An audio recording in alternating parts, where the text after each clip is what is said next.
WisconsinEye's Campaign 2024 programming is sponsored by Wisconsin Counties Association, Nicolet National Bank, Wisconsin Hospital Association, Operating Engineers Local 139, the Wisconsin Realtors Association, the Wisconsin Laborers District Council, and North Central State's Regional Council of Carpenters. To support programs like this, please consider a tax-deductible donation at wiseye.org/donate or by texting WisCI to 44321.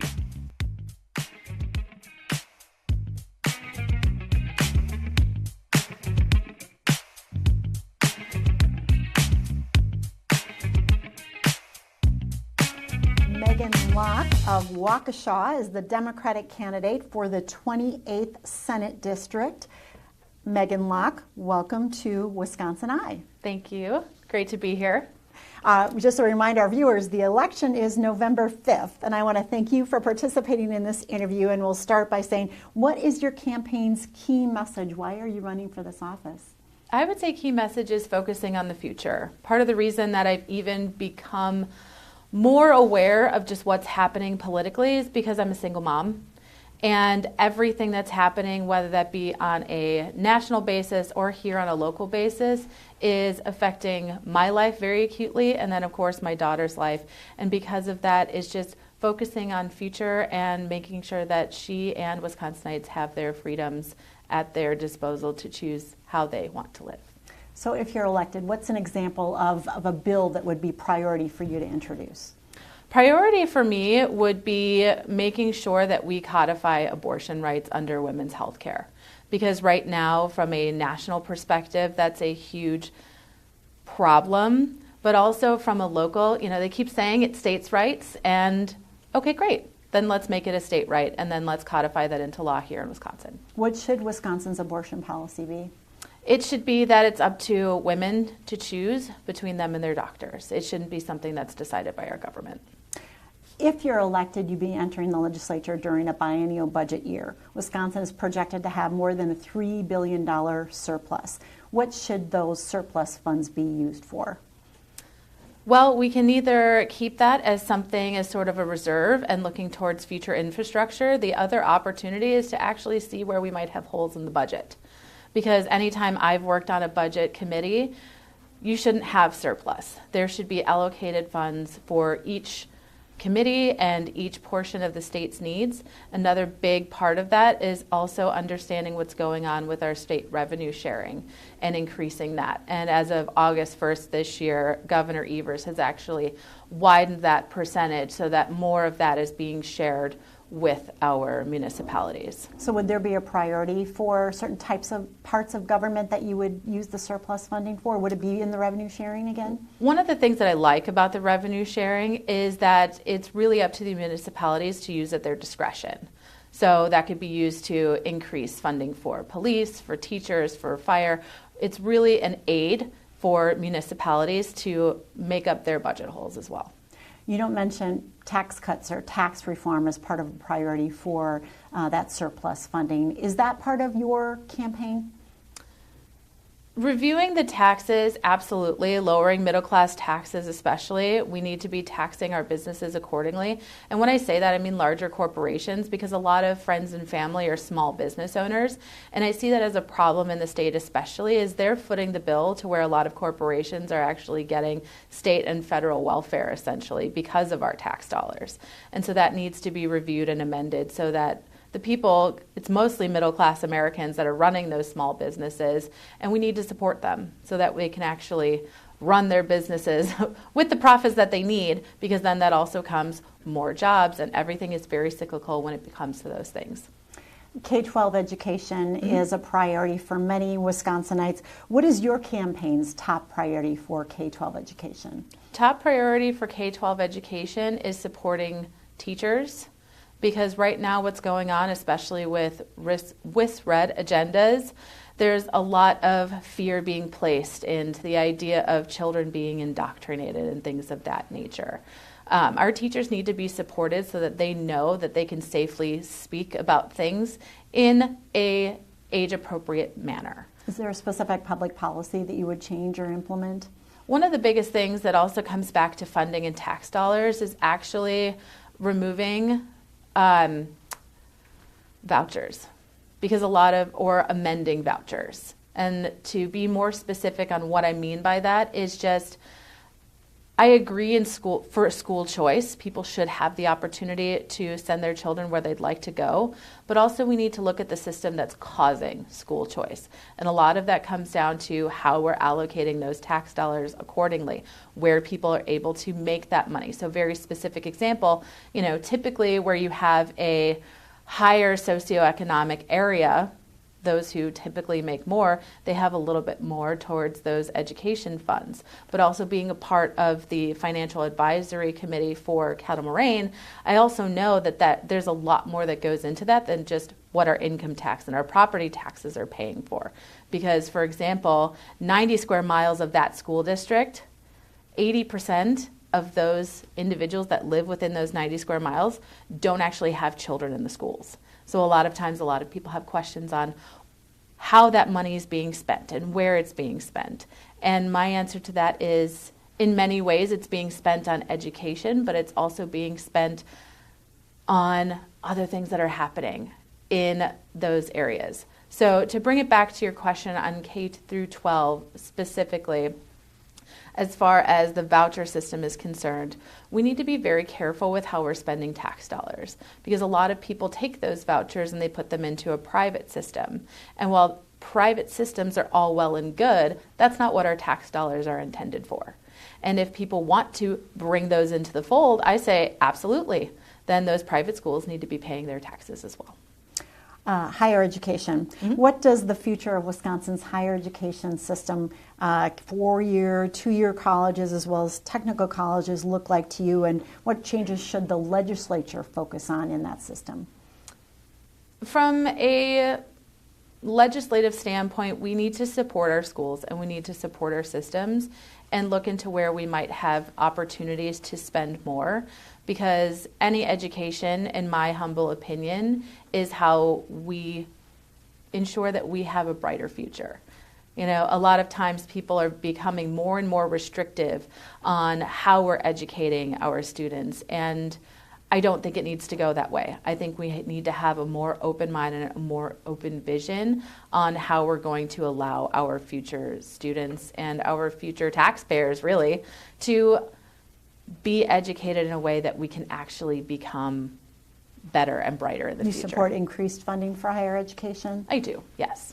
What do you see as the state's largest workforce development challenge, and how would you propose addressing it? That's a great question. From a workforce standpoint, I would say it comes down to, once again, how we're taxing those mid-tier small businesses. Because a lot of times, when you look at what happened during the shutdown and post-shutdown in the last few years, some of the biggest businesses that took the biggest hits are small businesses. And when it comes to workforce development, a lot of people don't want to work for large corporations. They want to be able to have the ability to make that choice on where they'd like to work and spend 40 plus hours of their week.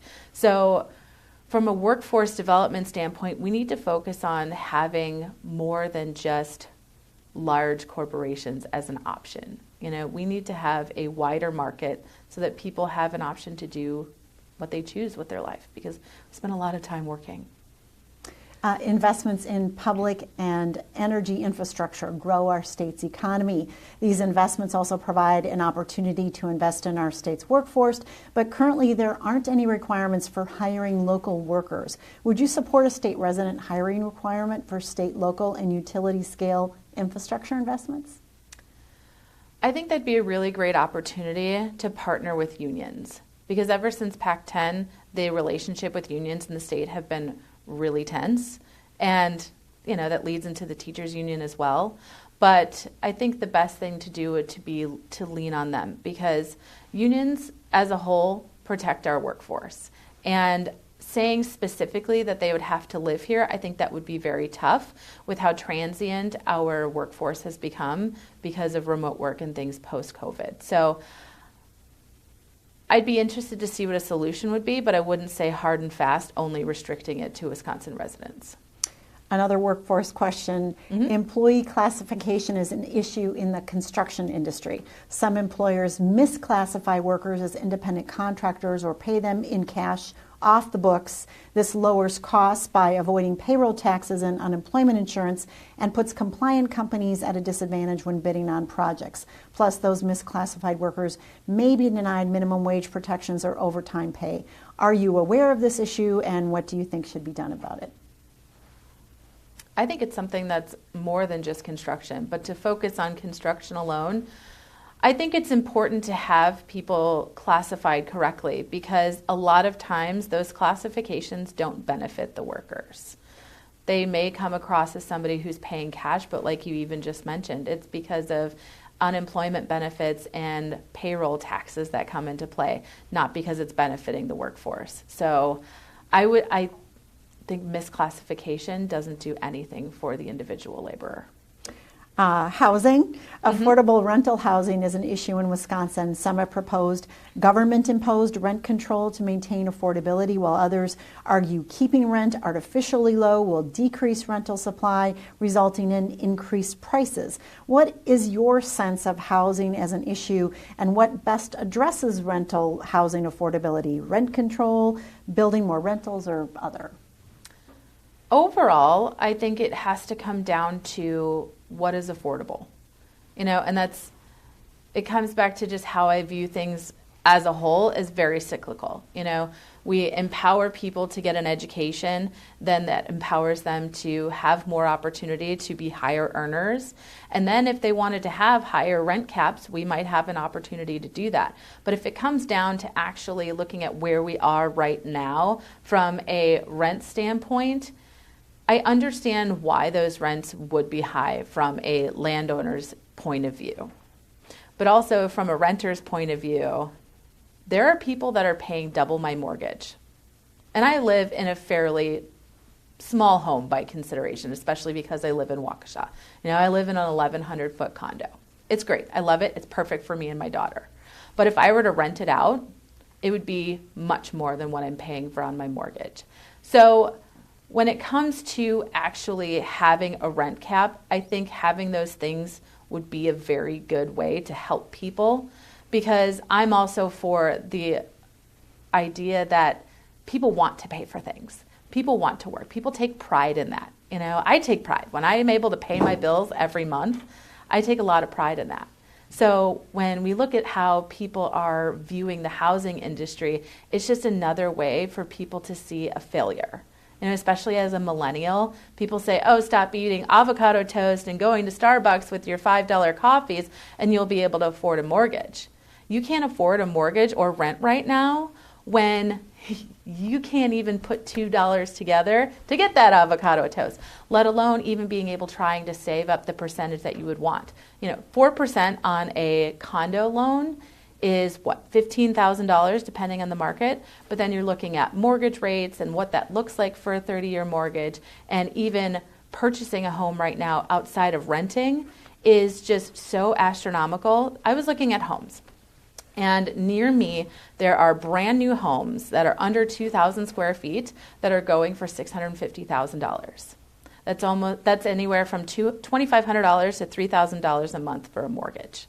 And I know we were talking about renting caps, but all of that plays into itself, because if you are putting in new renter or new apartments or renting facilities, you're taking into consideration the other homes that are around that area, and that'll cause the rent to go up. So it's like, sure, you paid a premium to build those, but we also need to figure out how to actually fill them at a reasonable rate. What do you think the legislature should do about that issue? From a legislative standpoint, I think looking at capping rents by percentage or even by population and what makes sense should be viewed and taken a look at. Because in all reality, a lot of renters and a lot of landowners, and landlords, thank you, that is the word I was looking for, are using algorithms that are artificially inflating things, and that doesn't actually take into consideration what people are making locally and what our market looks like,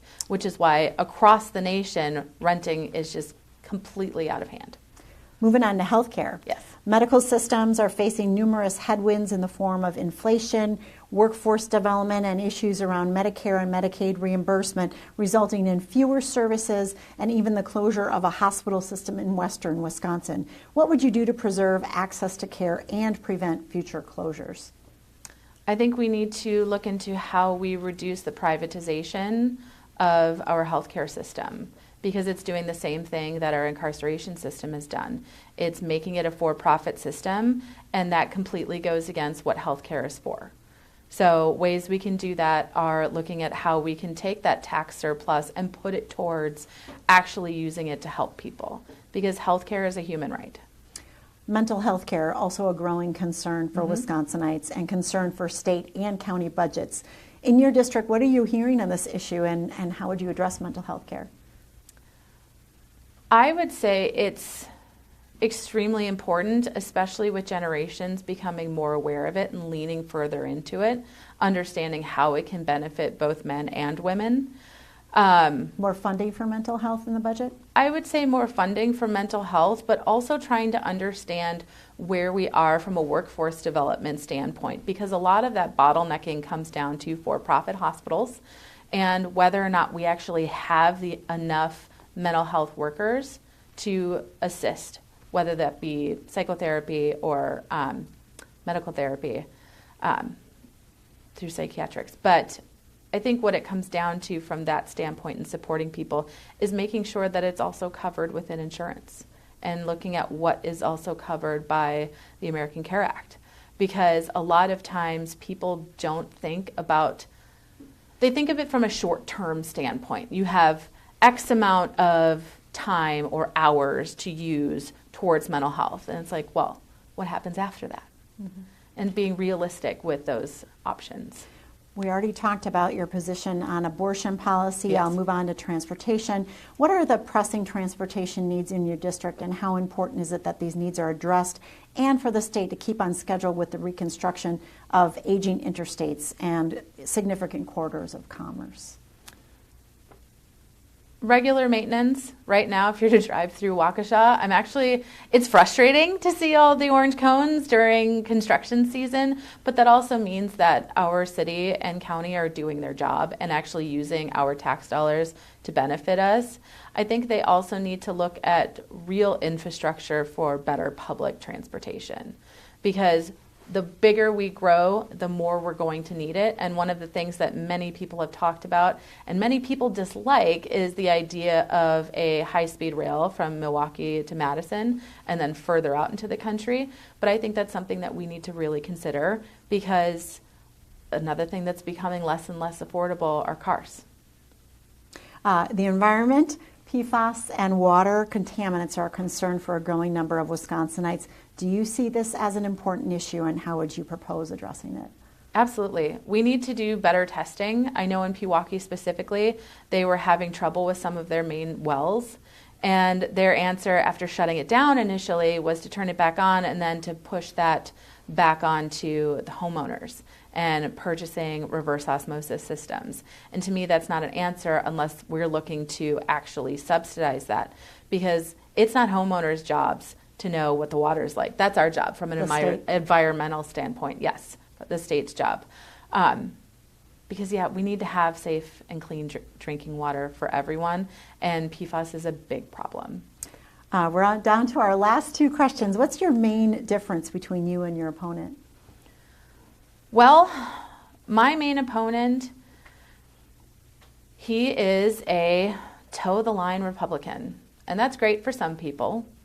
But they really think that the way that they're approaching a lot of legislation, both in the state and across the country, is helping people, but all it's doing is spreading fear.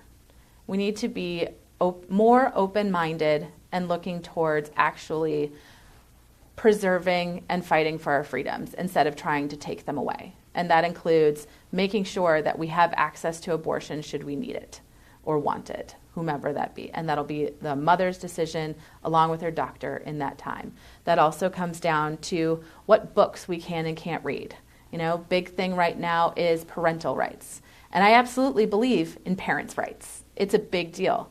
That means that you need to have better conversations with your teachers, and you need to participate in your local government and your local school boards, because everybody says, you know, there's no transparency. It's like, well, there's a lot of transparency. People just are very busy and they don't always have the opportunity to look at it. But we are living in the digital age, and all of those things are recorded. And you can go through the curriculum and read it yourself and understand what you want your child to do and what you don't want your child to do. And from that parental right standpoint, I absolutely believe in that, because that is your right, and you should have the freedom to raise your child how you choose. But that does not mean that you can make those decisions on behalf of other children. Last question for you today. If you had a magic wand, you could wave over the state capitol after you're elected and have just one issue resolved in a way that brings both sides together. What would that issue be?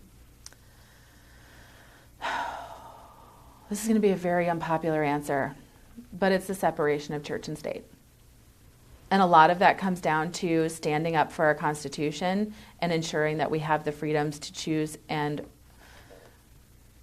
also including what religious choice you choose, whether that be to participate in a religion or not participate in it, because a lot of people right now are feeling very oppressed because a lot of people have conflicting viewpoints on how people should think or act or be, and that's what's being pushed into our legislatures on various platforms and in various locations. So, yeah, separation of church and state, it needs to stay and stay fast. All right. Thank you, Megan Lach, who is the Democratic candidate from Waukesha in the 28th Senate District. The election is November 5th. Megan Lach, thank you for talking with WisconsinEye. Thank you very much for having me. This programming is brought to you by our generous sponsors. Thank you for watching.